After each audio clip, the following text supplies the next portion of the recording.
Varios temas vamos a abordar en el programa de hoy. El primero, el super cepo, en este caso con más restricciones y las complicaciones que significan no solo para aquellos que venían comprando los $200 mensuales todos los meses por home banking, sino fundamentalmente para las empresas y lo que eso significa para la producción, para la inversión, para el crecimiento, para la economía en general. José Simonella es el presidente del Consejo Profesional de Ciencias Económicas y lo consultamos habitualmente. Agradezco nuevamente que estés con nosotros. José, ¿cómo te va?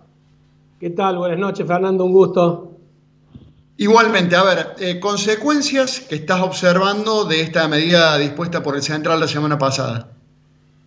Bueno, la primera es que el tipo de cambio se ha encarecido para aquellos que pretendían hacer ahorros, se ha dificultado también el poderlo adquirir. Los bancos no están entregando dólares por estos días como consecuencia de las regulaciones del Banco Central que dispuso en cuanto a responsabilizarlo a los bancos por el conocimiento del cliente, que no se le venda a aquellos que reciben subsidios por parte de la nación, a aquellos que reciben préstamos a tasa cero. Bueno, todos estos controles son demasiado engorrosos para que los bancos los puedan hacer sin una base de datos central que se la están requiriendo al ANSES, y el ANSES todavía no la ha podido brindar. Así que desde que salió el supercepo, se anunció el supercepo, los bancos no están entregando. Hoy se dio la particularidad también que en el caso de la City porteña, algunos comentarios de que podían salir allanamientos a las distintas cuevas, dicho vulgarmente aquellos que venden dólares, hizo que también se disminuyera la oferta. Así que bueno, dificultad para conseguir dólares en el mercado formal, obviamente algunas dificultades también para hacerlo de manera informal, y un apetito por el dólar que todo este tipo de medidas por ahí acrecienta, ¿no? Mucha gente le genera mayor preocupación el hecho de estar en pesos frente a la posibilidad de que la devaluación, que ya es muy significativa, continúe, y por otro lado que se traslade a precios. Así que algunos tratan de defenderse frente a esa probabilidad, tratando de buscar dólar, un dólar que hoy es uno de los bienes más escasos de la economía argentina. Ayúdanos a entender un poco cuál sería la medida, o mejor dicho, cuál sería el objetivo del gobierno con este plan aguantar.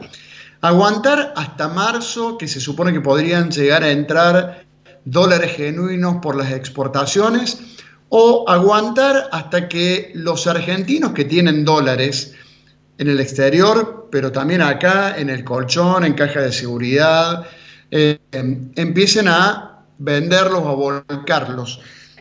¿Cuál sería la estrategia que crees que está siguiendo el gobierno?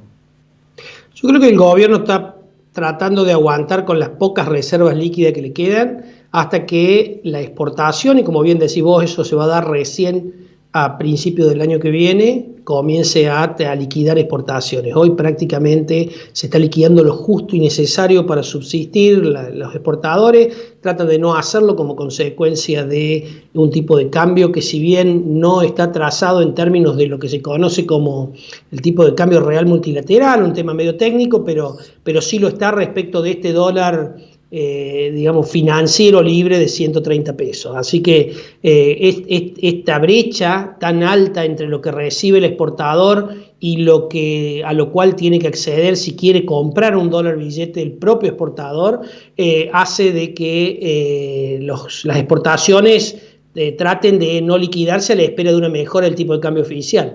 Así que yo creo que el gobierno está tratando de aguantar hasta convencer a los exportadores que liquiden, o hasta llegar allá por principio del año que viene, cuando las exportaciones del sector agropecuario son más robustas.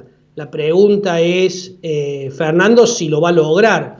Pareciera que no, digamos, porque le quedan muy pocas reservas líquidas o como para enfrentar tantos desafíos. Desde que están las medidas, desde que está el cepo, este super cepo, como lo decía recién, el central prácticamente, salvo el primer día, todo el resto de los días ha tenido que vender.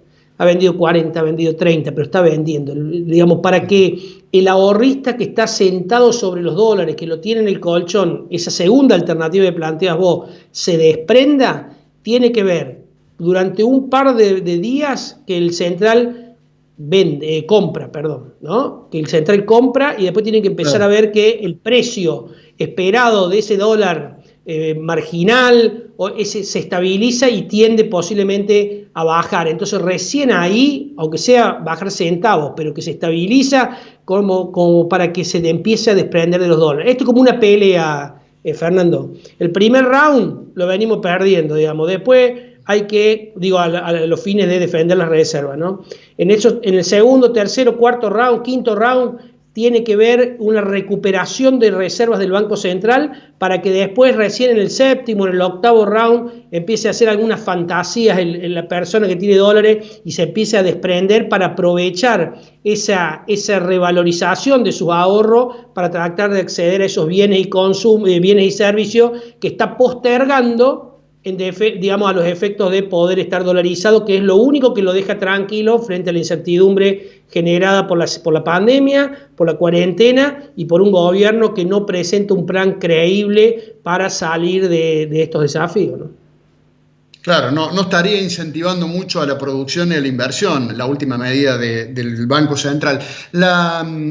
Antes, la semana pasada hablaba con Daniel Artana en Cadena 3, el economista Daniel Artana, y me decía que, el central no tiene dólares, pero los argentinos, o en Argentina sí hay dólares, por esto que planteaba recién, de los cerca de 300.000, 400.000 millones de dólares que hay fuera del sistema, en el colchón, en el exterior, por parte de argentinos que sí tienen dólares. La última consulta, José, es en torno a los precios, porque otro que tuvo una definición curiosa el fin de semana en un reportaje con Fontevecchia en Perfil fue el presidente del Banco Central, Miguel Pese, que dijo dos cosas. Primero, si el dólar estuviera a 130 pesos, llegaríamos a niveles de pobreza increíbles. Y está pasando las dos cosas. El dólar blue ya está en 140, 142, y el nivel de pobreza ya está en niveles muy altos, del orden del 40, 50%, no sabremos cuánto dará. La pregunta que te hago es el impacto de ese dólar blue a 140 en los precios. ¿Será ahora? ¿Será en un mediano plazo? ¿Pero va a ser? ¿Tiene impacto el dólar blue en los precios de la economía argentina? Siempre el dólar tiene impacto en los precios. Las expectativas de inflación siguen muy de cerca qué pasa con el tipo de cambio. Hoy no es solamente el dólar blue, Fernando, que vale 130 y pico de pesos o 140, sino que el dólar libre, el dólar al que puede acceder cualquier persona que necesita comprar dólares de manera legal, que es el dólar de la bolsa, también vale 132 pesos. O sea que hay un virtual desdoblamiento del tipo de cambio. El dólar financiero, el dólar al que puede acceder la gente, vale 132 pesos. El que fija las expectativas de ese dólar. Por otro lado, el dólar oficial, que es el dólar el cual rige el comercio exterior.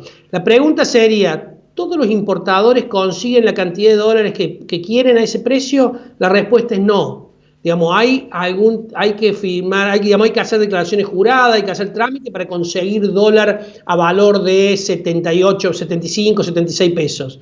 El resto de los dólares, por ahí los importadores o incluso los productores agropecuarios que compran insumos dolarizados están valuándolo al dólar libre. Es más, el propio gobierno, cuando definió el cepo, ahora el Banco Central les dijo a aquellas empresas que tienen que pagar deuda financiera hasta fin de año que les va a entregar solamente el 40% de las divisas que necesitan al valor oficial y que el resto o se la procuran en el mercado libre, es decir, al dólar de 130, cambiándole completamente la ecuación, obviamente, porque ellos cuando exportan reciben el otro dólar, el de 70 y pico, ¿está claro? O de lo contrario, que reestructuren o reperfilen la deuda. Así que, no todo el mundo que necesita dólares accede al dólar oficial. Así que este dólar marca el dólar de 130, marca expectativa, marca tendencia, genera presión inflacionaria. Si eso se va a dar en el cortísimo plazo o a mediano plazo, bueno, el tiempo dependerá fundamentalmente de cómo se comporte la demanda y la necesidad de venta de las empresas, pero que en un tiempo más corto que largo, se va a trasladar a los precios, y que va a impactar en la pobreza, porque la inflación es una máquina de generar pobre. Y con esto te cierro la idea. acá no es un problema del dólar, acá el problema es del peso. El gobierno está emitiendo muchísimos pesos para poder financiar un gasto público excesivo que tiene comparado con sus ingresos, lo que produce un déficit fiscal muy importante. Ese exceso de pesos que viene creciendo al torno del 80% anual genera una presión muy fuerte sobre el tipo de cambio y sobre inflación. En el corto plazo el Banco Central lo está conteniendo con la famosa LELIQ, que ya llegan a 2,4 billones, cuando uno suma LELIQ más PASE, 2,4 billones, lo mismo, digo, entonces esto genera presión y la gente lo sabe, y esto genera presión entonces inflacionaria y sobre el tipo de cambio, así que hasta que el gobierno no plantee un plan creíble, que todos los agentes económicos le vean posibilidad de que se produzca en el corto plazo una recuperación de la demanda de pesos, así que los argentinos querramos tener peso, las presiones inflacionarias van a estar y por ende las presiones sobre el tipo de cambio van a continuar. José, como siempre, muchas gracias. No, muy amable. Muchas gracias a vos, Fernando. Buenas noches.